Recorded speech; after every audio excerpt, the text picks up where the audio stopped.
Pergunta: por que muitos negros torcem pelo sucesso de outros negros?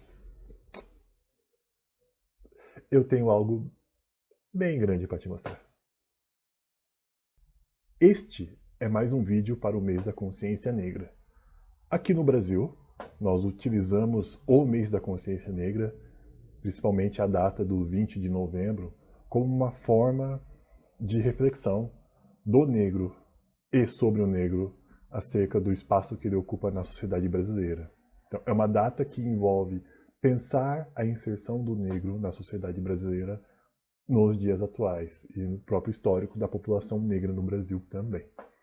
E refletindo sobre a consciência do negro brasileiro, isto é, sobre a sua percepção de negro dentro da sociedade brasileira, eu percebi, ou pelo menos eu comecei a notar, como muitos negros brasileiros torcem pelo sucesso de outros negros. Não precisa nem ser um negro do Brasil. Nós torcemos, às vezes, pelo sucesso de outros negros que são negros de países bem distantes da gente. Por exemplo, torcer pelo Obama, ou torcer pela vice-presidente dos Estados Unidos, Kamala Harris, ou qualquer outra celebridade negra que apareça e que a gente perceba como negro. Então nós temos, pelo menos na minha percepção, uma tendência a torcer por outros negros em espaços de poder. E existe alguma explicação para o fato de muitos negros no Brasil torcerem para outros negros? Eu não encontrei nenhum estudo sobre o assunto aqui no Brasil.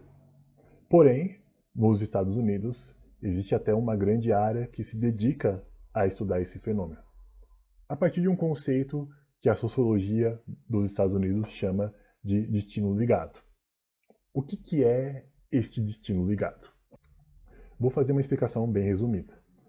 Nos Estados Unidos, em que nós temos grupos racializados, ou seja, grupos que são considerados e que passam por desvantagens só porque são considerados diferentes do grupo racial branco, são os grupos, por exemplo, negros, os indígenas, os coreanos, os judeus, os latinos e assim por diante. Esses grupos, eles criam uma percepção de unidade, uma percepção de que fazem parte de um mesmo grupo e que por fazer parte desse grupo que é diferente do grupo branco, seja pela linguagem, pela cor de pele, pela cultura, pela religião, eles vão passar por desvantagens em alguns espaços ocupados pelo grupo branco. Então eles têm uma percepção que, mesmo que ele não conheça, por exemplo, um outro negro, eu sei que esse negro, ele também vai passar pelas mesmas discriminações que eu, negro, vou passar. Essa é uma percepção que nasce do próprio racismo da sociedade dos Estados Unidos. Como a sociedade dos Estados Unidos, assim como a brasileira, ela tem um racismo que vai tratar todos aqueles que são, de certo modo, racializados como inferiores, você tem a percepção desses grupos de que todos aqueles que fazem parte desse grupo vão passar pelas mesmas situações de discriminação racial. Então você tem essa percepção de unidade. Esta percepção de unidade, isto é, perceber que uma pessoa que faz parte do mesmo grupo racial que eu também vai passar pelas mesmas situações de racismo, faz com que os membros desse grupo tenham um sentimento de comunidade muito mais forte. Então, eles se apoiam muito mais. É muito comum, por exemplo, nos Estados Unidos, você ter grupos de negros que dão preferência em consumir produtos de empresários negros, por exemplo. Ou dão preferência por votarem em políticos negros. Ou dão preferência por apoiarem pesquisadores negros e assim por diante. Então você tem uma percepção, um apoio maior nos membros, entre os membros desse grupo. E você também tem um apoio maior quando esses membros do grupo se destacam. Nos Estados Unidos, eles percebem que o destino é ligado nesse sentido. Por isso que o conceito destino ligado. Eles percebem que se um membro do grupo consegue sucesso na vida, todos os membros do grupo vão ter maior probabilidade de conseguir sucesso. Como se o destino de uma pessoa estivesse ligado com o destino de todos os outros que fazem parte desse grupo. Assim como eu sei, como, por exemplo, como negro dos Estados Unidos, eu sei que uma pessoa como eu tem um destino ligado, pode passar pelos mesmos espaços de preconceito, eu também sei que se essa pessoa conseguir um destaque na política, na televisão, no esporte e assim por diante, a probabilidade de eu conseguir também aumenta. E no caso dos negros brasileiros, eu acredito que muitos têm uma percepção de destino ligado também. Eu vou dar um exemplo. Recentemente, provavelmente você também já deve ter percebido isso.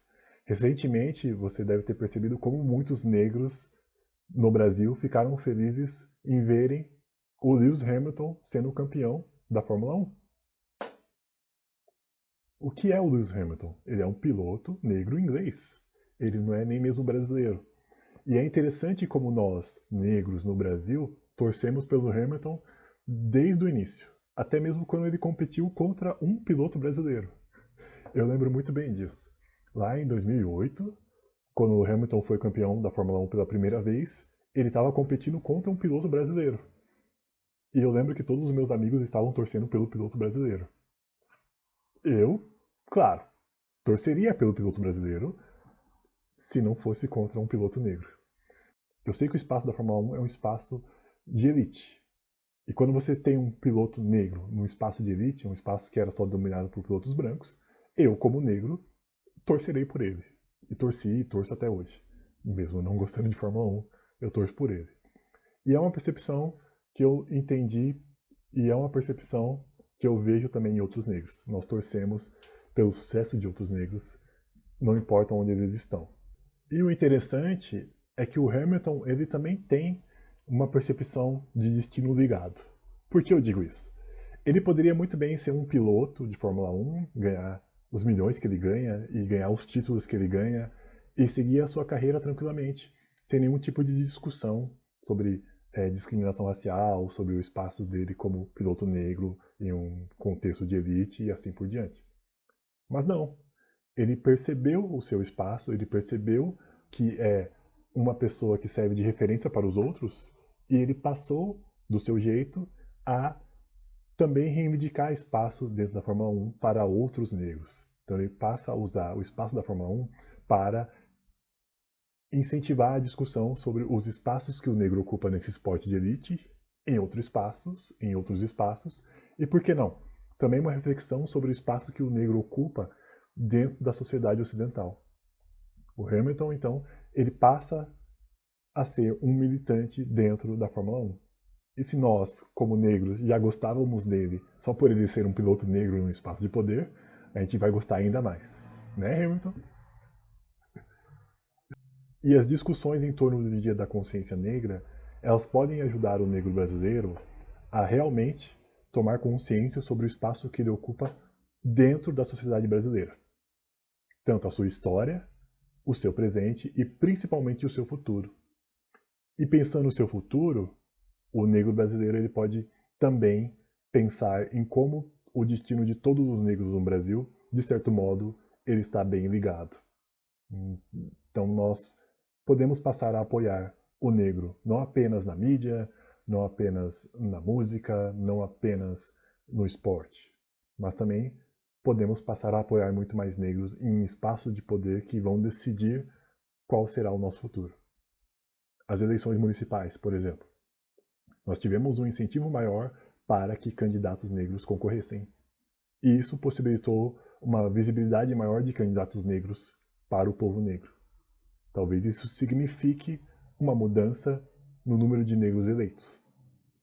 Eu sei que nós ainda temos um grande caminho por percorrer, mas talvez a gente tenha uma tomada de consciência muito maior de que os nossos destinos realmente estão ligados. E aí sim a gente pode muito bem reivindicar mais espaços que vão decidir o destino dos negros no Brasil de uma maneira plena.